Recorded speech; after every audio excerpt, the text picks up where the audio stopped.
மற்றும் ஆக்சிஸ் இன்வெஸ்ட்மெண்ட்ஸின் சார்பாக அனைவருக்கும் வணக்கம். விகேசி குரூப்போட பிஸ்னஸை புரட்டி போட்ட ஒரு விஷயம் என்னன்னு தெரிஞ்சுக்கிற ஒரு க்யூரியாசிட்டியோட இந்த மெசேஜை பார்க்கலாம்.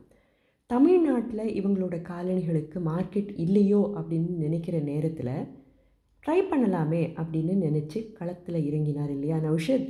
வெற்றியும் கிடைச்சிது.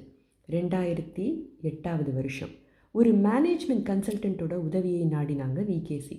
இந்த குரூப்புக்கு கீழே சின்ன சின்ன யூனிட்ஸ் நிறைய இருந்திருக்கு. 70 கோடி ரூபாய் டேர்ன் ஓவர் இருந்த காலகட்டம் அது. தொழிலில் ரீஸ்ட்ரக்சர் செய்யணும் அப்படின்னு இவங்களுக்கு தோணியிருக்கு. அடுத்த 5 வருஷத்தில் 250 கோடி வரை போகலாம்னு தான் இவங்களோட பிளான். ஆனால் இவங்களோட மேனேஜ்மெண்ட் கன்சல்டன்ட் ஏகப்பட்ட கேள்விகளை கேட்டிருக்க. இந்த தொழிலில் நிறைய வாய்ப்புகள் இருக்குது அப்படிங்கிற அவரோட உந்துதல்னால யூரோப்பிலிருந்து இயந்திரங்களை இறக்குமதி செஞ்சு கர்நாடகாவில் ஒரு மேனுஃபேக்சரிங் ஃபெசிலிட்டியை உருவாக்கினாங்க. 2013 இந்தியா முழுவதும் விற்க தொடங்கியிருக்காங்க. இளைஞர்களுக்கான வாக்கரூ அப்படிங்கிற பிராண்டை இந்த காலகட்டத்தில் தான் அறிமுகப்படுத்தியும் இருக்காங்க. அப்போ கிரிக்கெட் பிளேயர் ரோஹித் சர்மா தான் பிராண்ட் அம்பாசிடராக இருந்திருக்கார். இப்போ அவங்களோட பிராண்ட் அம்பாசிடர் ஆமீர் கான். 2014 விகேசி குரூப்போட ரெவின்யூ 800 கோடியாக உயர்ந்தது. ஒரு தென்னிந்திய பிராண்டாக இருந்தாலும் மற்ற மாநிலங்கள்லேயும் தடம் பதிச்சுக்கிட்டு வர பிராண்ட் விகேசி. தென்னிந்தியா மாதிரியே மற்ற மாநிலங்கள்லேயும் வெற்றி பெறணும்னா வாடிக்கையாளர்கள் மனசில் முதல்ல இடம் பிடிக்கணும். இவங்களோட பிராண்டு மேலே அவங்களுக்கு நம்பிக்கை வரணும். இவற்றை ஏற்படுத்துறதுல தான் இருக்குது விகேசியோட கவனம். வாக்கரூ பிராண்டை முழுமையாக பார்த்துக்கிறவர் நௌஷத். இதை தவிர பல பிராண்டுகளை உருவாக்கினவங்க விகேசி குரூப். ஃபுட்வேர், உடை, ஸ்கூல் பேக்ஸ் இவற்றோட பிராண்டுகளான டிபாங்கோ, ஸ்ட்ராபோ பேக்ஸ், ப்ளூ டைகா இவற்றை கவனிச்சுக்கிட்டு இருக்கிறவர் நௌஷதின் சகோதரரான அப்துல் ரசாக். நிறுவனம் விரிவடையும் போது அதை பொறுப்பெடுத்து செய்யணும்னு நினச்சி அவங்க எடுத்த முடிவு தான் இது. வாக்கரூவிலிருந்து மட்டும் இவங்களுக்கு கிடைக்கிற வருமானம் 1200 கோடி. விகேசி குரூப்போட மொத்த வருமானம் 2100 கோடி. இது மார்ச் 2021 வரையிலான நிலை. பங்களாதேஷில் ஒரு மேனுஃபேக்சரிங் பிளான்ட் ஒன்று போட்டாங்க. வெளிநாட்டு டிசைன் நிறுவனங்களோட பார்ட்னர்ஷிப் வேறு இவங்களுக்கு உண்டு. ஒரு நாளைக்கு 5.5 லட்சம் காலணிகள் தயாரிக்கப்படுதுன்னா அந்த பிரம்மாண்டத்தை நம்மளால் உணர முடியுது இல்லையா? இந்திய காலணி தொழில்துறையோட சைஸ் கிட்டத்தட்ட 70,000 கோடி அப்படின்னு கணிச்சிருக்காங்க. அதில் லெதர் இல்லாத பிராண்டட் மார்க்கெட்டோட சைஸ் 18,000 கோடி.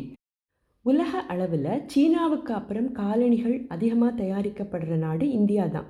வருஷத்தில் 220 கோடி யூனிட்ஸ். சைனாவில் ஒரு வருஷத்தில் 1420 கோடி யூனிட்ஸ் தயாரிக்கப்படுதான். இதில் இருக்கிற வாய்ப்பை நல்லாவே புரிஞ்சு வச்சுருக்காங்க விகேசி குரூப். ப்ரைஸ் சென்சிட்டிவாக இருக்கிற வாடிக்கையாளர்களோட தேவைகளை நல்லாவே பூர்த்தி செய்கிற இவங்களோட டிஸ்ட்ரிபியூஷன் நெட்வொர்க் ரொம்ப பெருசு, வலிமையான ஒன்றும் கூட. தாய்லாந்து மற்றும் வியட்நாம் இந்த 2 நாடுகளும் இப்போ சரியான போட்டியாளர்களாக உருவாகிக்கிட்டு இருக்கிற இந்த வேளையில் செயல்திறன் மற்றும் உற்பத்தி திறனை எப்படி அதிகரிக்கிறது அப்படிங்கிறதுல தான் நிறைய கவனம் செலுத்துகிறாங்க விகேசி குரூப். இதை செய்யணும்னா டீம் ஒர்க் நிறைய இருக்கணும் அப்படிங்கிறதையும் திடமாக நம்புகிறாங்க.